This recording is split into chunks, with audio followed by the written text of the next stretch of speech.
Today, the FBI announced it is backing the CIA's assessment that Russian hackers did help Donald Trump win the presidency. And in just 3 days, members of the Electoral College will officially cast their ballots to elect the next president of the United States. Some of those electors are demanding to hear intelligence briefings before casting their votes.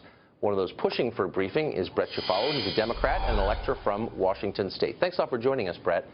Thanks for having me again, Tucker. As I understand it, not simply asking for a briefing, and I think all of us would like to know more about what the intel shows or what the analysis is, but you're also saying that though a Democrat elector, you are not going to vote for Hillary Clinton, and moreover, you're going to try to encourage Republican electors, your fellow electors, not to vote for Trump in an effort to take the election away from Trump. Am I characterizing that correctly? That's about right. That's about right. So the obvious question is, what gives you the right to do that?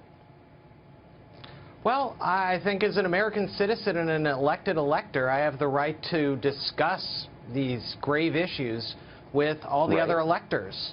We're not trying to demand that they do anything. We're trying to give them the support and the information they may need to make a decision that they may want to make on their own. A lot of Republican electors have told us about grave concerns they have about Donald Trump's fitness for presidency.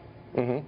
Okay, but you haven't answered my question where that right comes from. I mean, you're an American citizen. Of course you have a right to your opinion and a right to discuss it, but you're not just expressing your opinion. You're trying to affect the outcome, the final outcome of a presidential election in which tens of millions of people voted, and you are in effect saying that we as the 538 electors have a right to change the result of the election. And my question again is, where did you get that right? You said you were elected by whom? I didn't vote for you. Well, I mean, you asked for, well, the people of Washington did. When people go out and vote for president, they're actually voting for a slate of electors. That's clear in the Constitution, and that's really where I get my right. The Constitution, the instructions the Founding Fathers left for us regarding the Electoral College. Right. It's our responsibility to stop someone who we believe is completely unfit for the presidency, who may be a demagogue and may be connected to foreign powers, to stop that person from becoming president. So you actually answered my question, but not in the way you thought. You were not elected by the people of the state of Washington. You were elected by a political party, not in a popular election, but with a very small number of voters. The voters of the state of Washington gave you the power to do their will, which was to see Hillary Clinton elected, and yet you're going to ignore that and vote for someone else. Now, I'm not a Hillary Clinton fan, but I just love to know why you think you have the right to ignore your whole purpose for being there. Well, to be fair, I don't think I'm ignoring it. I've taken everything everyone has had to say through this process and considered it. That being said, at the end of the day, we have to go back to the Constitution. The Constitution does not mention the popular vote at all in any situation. And therefore, the presidential election has not happened yet. It happens on December 19th. The election of slates of electors are what has already happened. And I realize that it angers a lot of Americans that it doesn't feel like it's democratic. And frankly, on December 20th, I might join them in trying to get rid of the Electoral College. That being said, right now, we have to follow the law of the land. And for me, that's the Constitution. And I am trying to support it and respect it the best I know how.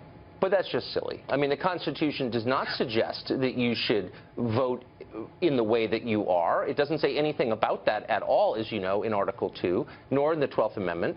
So you're just kind of freelancing. No group of electors has ever handed the presidency to someone other than the winner of the Electoral College. So this is totally without precedent. And again, you don't have the authority that I can see. If a cop pulls me over and says, I'm arresting you, I can say, where does your authority derive from? And he said, from the state. I'm employed by the state. Your authority comes from a political party. The founders didn't anticipate that. The Constitution doesn't mention it. You don't have the authority to go against the will of the country unless you have an authority I don't know about, which would be what? Well, and I respectfully disagree. When you look at Federalist 68 and you look at what Alexander Hamilton said about the Electoral College, he made it clear what was in the Founding Fathers' minds when they created the system. And there have not been significant changes since then. Therefore, that's what I have to look to when I look to take instructions about what my duties are. And I take them very, very seriously. Have you read Federalist 68? Many times. Many times. Carefully. Okay, then you might remember this line. One of the purposes of the Electoral College, and I'm quoting now, is to afford as little opportunity as possible to tumult and disorder. It was designed by Hamilton to prevent situations like the one you are trying to cause, where people wake up and they find that the president they thought was the president is no longer the president, thanks to people like you who are elected by nobody, and we have tumult and disorder. I mean, you're trying to create exactly what he hoped to avoid. We are not trying to create tumult or disorder. What we're trying to do is, as a good example is our vigilsforamerica.com, we're trying to bring unity vigils to all across the country on the 18th and 19th to bring the Republicans and Democrats in this country, who are so divided right now, together around a leader that we can all support. So we're trying to unify the country, not divide it. But didn't we just have an election to answer these? I mean, again, I hate to go back to fundamentals and keep asking variations of the same question, but maybe these were things that we should have discussed before the election. And I wonder what you think the consequences would be for the country if people found out that they actually had no power to choose their own leaders.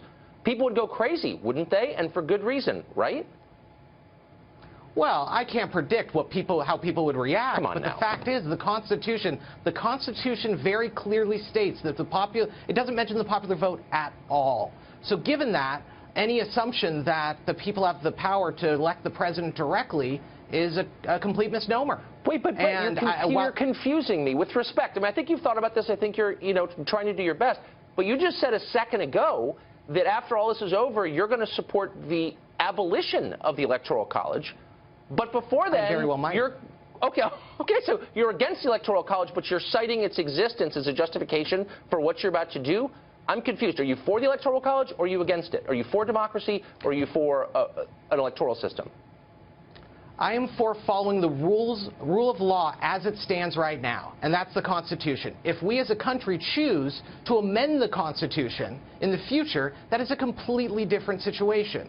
Because the bottom line is, the Constitution has to guide us now. I'm following the Constitution, and maybe after the 20th, I may attempt to try to get a constitutional amendment to change it. Just because I don't like something in the Constitution doesn't mean I don't have to follow it. Okay, and just to be totally clear, you are doing something that is permitted by the Constitution, but is not specified in the Constitution. The Constitution makes no reference at all to the motives of electors, makes no reference to their conscience at all. And by its omission, you're assuming you have the right, and you may be right. The Supreme Court has never ruled on this that specifically, right? So here's my question. You say that you describe yourself as a moral elector. The suggestion appears to be that people who are following the will of the states they represent are somehow immoral. I don't think that's fair. If their moral compasses have them tell them that they need to vote for the general election winner in that state, then that's fine. That's their moral compass. When I looked at this situation and deliberated and investigated, I came to this conclusion. And I feel very comfortable ethically, legally, and morally in the decisions I've made. Obviously you do. And I just want to make it clear that you are a Democrat. You are, in effect, pledged to Hillary Clinton. And if she had won the election and there were, a bunch of Democrats saying we're going to try to put Bernie Sanders in or whatever, I would be against that. This is not a matter of flacking for Trump. It's a matter of recognizing the instability that might result from what you're doing.